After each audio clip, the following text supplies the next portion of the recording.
Continuamos con nuestro módulo 3 y en esta oportunidad estaremos revisando el tema número 2, que es el estructural funcionalismo, y lo vamos a revisar para el siglo XIX en el caso de Durkheim y ya en el siglo XX retomando la teoría a Parsons.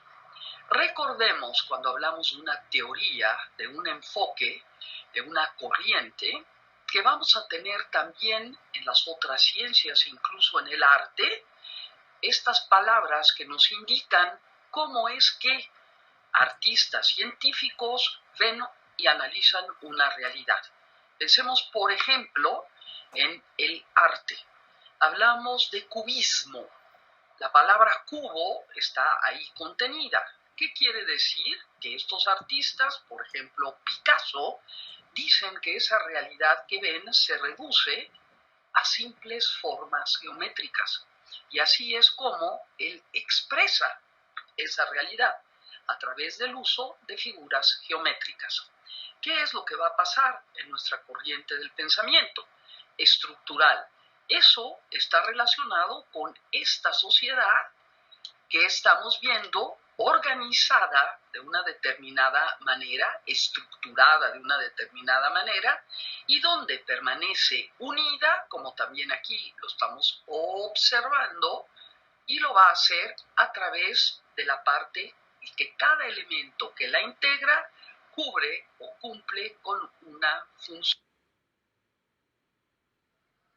Estructural funcionalismo es entonces una teoría sociológica que opera bajo la premisa de que todos los elementos que integran una sociedad, los individuos organizados en grupo, con las instituciones como pilares, sostén de esta estructura, los roles que cada uno desempeñamos, las normas que nos rigen, cumplen un propósito y todos son indispensables para que esta sociedad sobreviva. Esta escuela del pensamiento entonces supone que todos los elementos que están determinando esa estructura social dependen unos de otros y trabajan en conjunto para promover la estabilidad social y de tal manera que todos puedan satisfacer sus necesidades. Y van a comparar con la célula. Tenemos el núcleo, que es una parte integral de este conjunto, de esta estructura bien organizada. El núcleo requiere que cada uno cumpla de los elementos con la parte, la función que le corresponde a la membrana misma, por ejemplo, para que él pueda, como núcleo, ejercer su propia función. Y también al ejercer su función, va a permitir que los otros elementos integrantes de la célula así cumplan. Y por tanto, la célula, como todo un conjunto, como una estructura, cumple a su vez con la función de la propia célula. Tenemos el ejemplo en el caso de la sociedad, y aquí también cada uno de los individuos va cumpliendo con su parte de tal manera que al final la totalidad, la sociedad, pueda mantenerse estructurada y operada.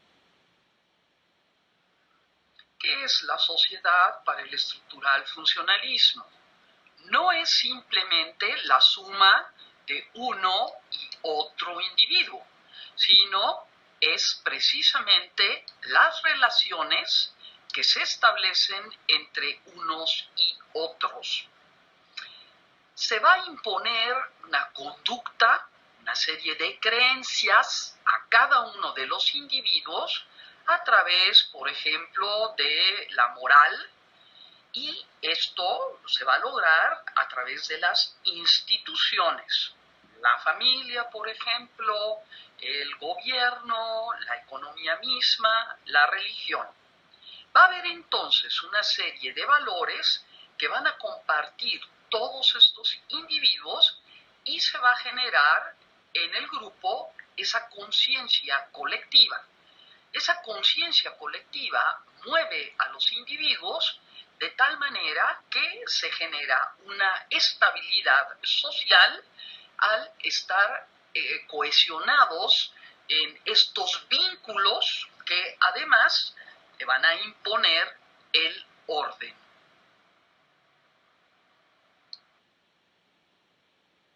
Y aquí nuestro primer pensador es Emilio Durkheim, que nace en 1858 y muere en 1917.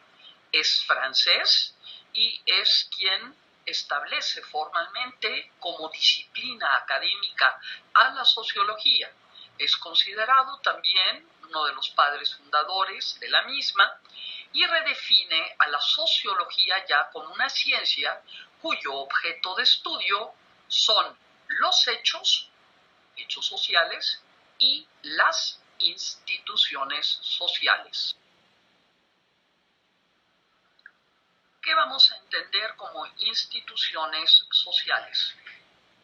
Para Durkheim, las instituciones sociales son las que aquí estamos refiriendo: familia, religión, educación, política y economía. Una institución social es la organización evidentemente formada por individuos, pero es un ente muy amplio que tiene una serie de normas y van a transmitir estas normas y por otro lado van a permitir la satisfacción de las necesidades de los individuos que integramos la sociedad. Por ejemplo, ¿tiene normas la familia? Por supuesto, a través de estas normas regula, integra, mantiene la cohesión, ¿correcto? Pero también, por otro lado, favorece el que satisfagamos nosotros necesidades como, por ejemplo, la alimentación a través de la familia o también, por ejemplo, parte de la educación, la seguridad. Sin embargo, tenemos un concepto que es la anomia, que va a explicar cómo en esta sociedad, cuando esas normas sociales impuestas por las instituciones dejan de influenciar al individuo, ¿correcto? Este individuo va a cometer, en este caso, un delito. Y ese delito lo vamos a considerar una anomia. Es anómalo, fuera de la norma. Y eso que se sale de la norma va a generar en nuestra sociedad inseguridad social. Y esta inseguridad social es en la sociedad la patología, es decir, la enfermedad. ¿A causa de qué? A causa de que las normas sociales han dejado de influenciar al individuo. Vamos a identificar las categorías de análisis, los conceptos que se utilizan para analizar la realidad a través de las obras de Durkheim. Una de las obras fundamentales en Durkheim son las reglas del método sociológico. Antes de definir este método sociológico, Durkheim lo que hace es referir lo que son, explicar los hechos sociales. ¿Por qué? Porque el hecho social es precisamente el objeto de estudio de la sociología. ¿Y qué es un hecho social? El hecho social va a ser el modo que tenemos todos estos individuos que aquí nos encontramos de actuar, de pensar, de sentir, pero que no son externos. Sin embargo, como hay un poder de coerción, es que a través de la sociedad, porque en ella estamos insertos, los tenemos, los poseemos y actuamos, porque nos son impuestos a partir de ellos. Y estas unidades, hechos sociales, son los que van a ser estudiados, pero a través de determinadas técnicas o método. método sociológico.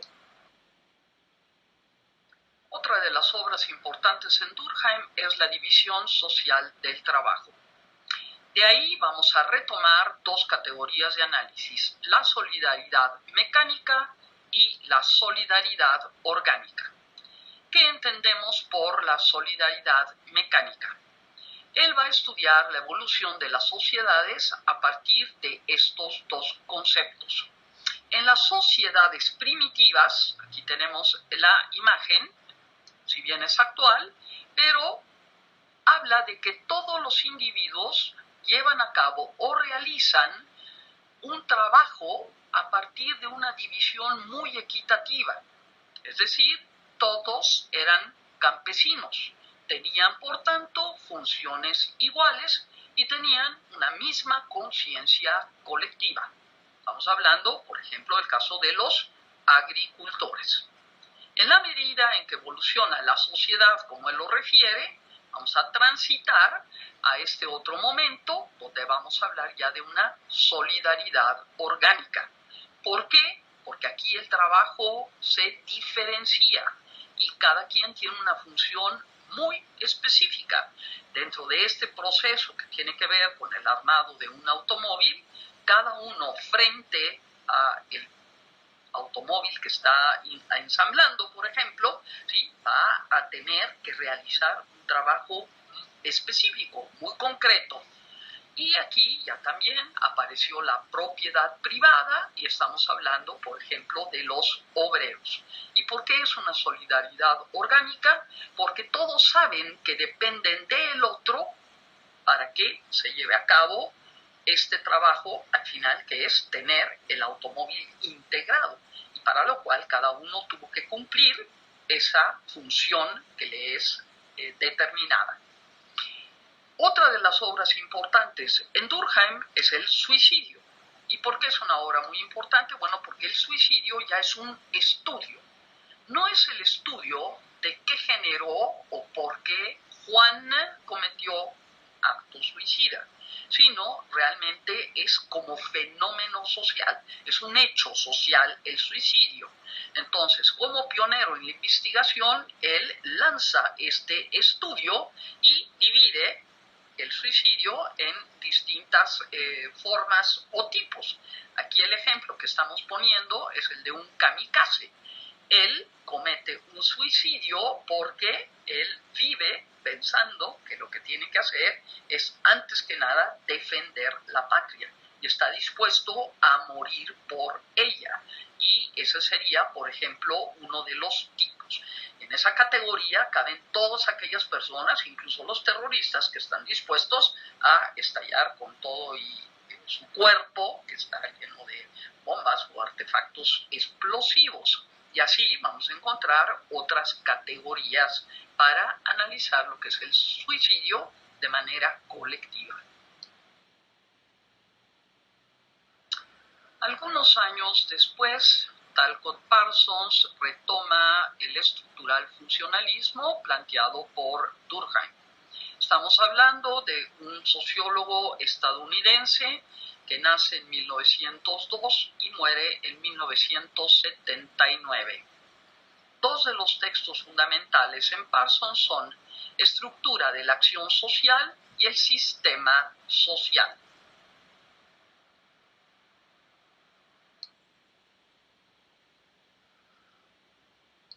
El sistema social es el texto que sostiene una teoría. Parsons habla de mantener el equilibrio social. ¿Y cómo va a explicar que se mantiene ese equilibrio social? Él va a hablar de que existen varias funciones que se cumplen a nivel social. Una, la función adaptativa; otra, la función de las metas en la sociedad; una más es la función de la integración y otra más es la función de latencia. ¿Qué son cada una de estas funciones? La función adaptativa es como el ser humano, en ese entorno en el que vive, va a tener que adaptarse y básicamente lo va a tener que hacer porque requiere reunir una serie de recursos y por lo tanto estamos hablando del subsistema económico. Esos recursos le van a poder permitir sobrevivir en donde, pues en ese entorno en donde se está moviendo. Una otra función que hay en este sistema social es el de las metas, metas como sociedad. Y por tanto, estamos hablando de su sistema político. ¿Por qué? Porque es a través de ese ejercicio, de esta institución que es la política, donde como sociedad nos planteamos metas y perseguimos alcanzarlas. Por otra parte, tenemos esta que es la función de la integración y tiene que ver con la comunidad. Por eso hablamos del subsistema de la comunidad. Y es como todos estamos integrados, decíamos hace un momento, como concebían la sociedad, los estructural funcionalistas, y hay de alguna manera una coordinación entre unos y otros, donde estamos operando para llevar a cabo una serie de actividades que permiten satisfacer necesidades.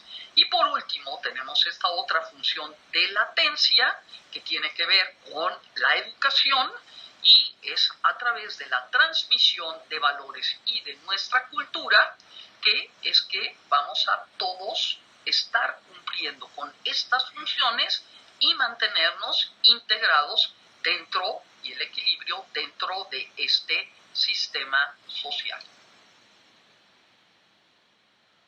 Tenemos dos categorías más de análisis y son la estructura de la acción social y el rol social. Estas categorías de análisis van a ser explicadas por Parsons para comprender cómo es que esa condición social se va a dar. Entonces, dentro de la sociedad somos dos actores. Somos individuos que estamos desempeñando rol.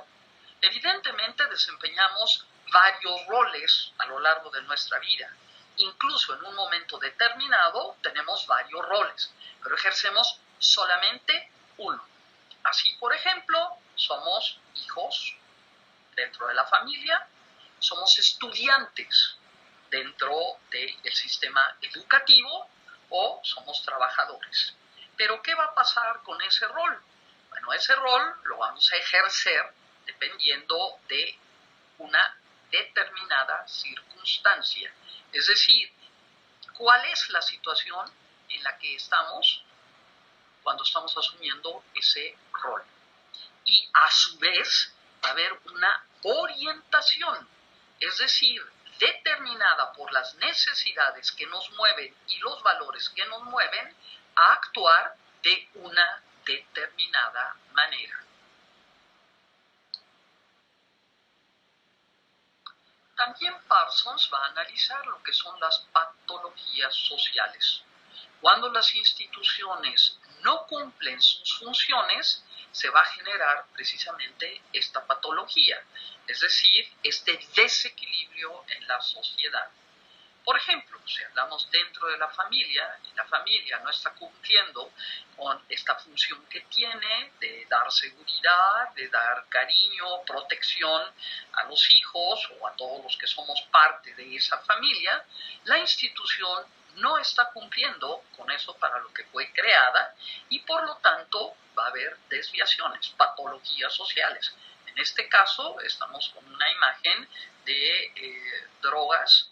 Y esto sería, por ejemplo, la manifestación de esa patología.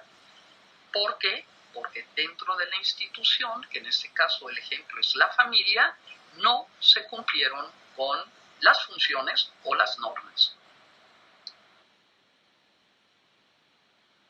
Cerramos este trabajo del estructural funcionalismo con una imagen donde podemos ver cuáles son todos los elementos que giran a nuestro alrededor y que, por un lado, nos permiten actuar de determinada manera, pero también nos van a obligar a mantenernos integrados dentro de esa sociedad.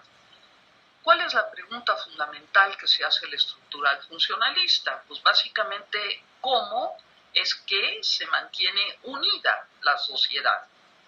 Tú en tu entorno te das cuenta que eres diferente a todos los otros, piensas de manera distinta, hay intereses distintos, pero también te das cuenta que en algunas situaciones hay coincidencias, ¿correcto? Porque es la sociedad la que en muchos casos determina. Ahora, tú vas a llevar a cabo una serie de actividades a lo largo del día, dependiendo del rol en el que estás en este momento, como hijo, como estudiante, pero las llevas a cabo porque quieres, porque te gustan.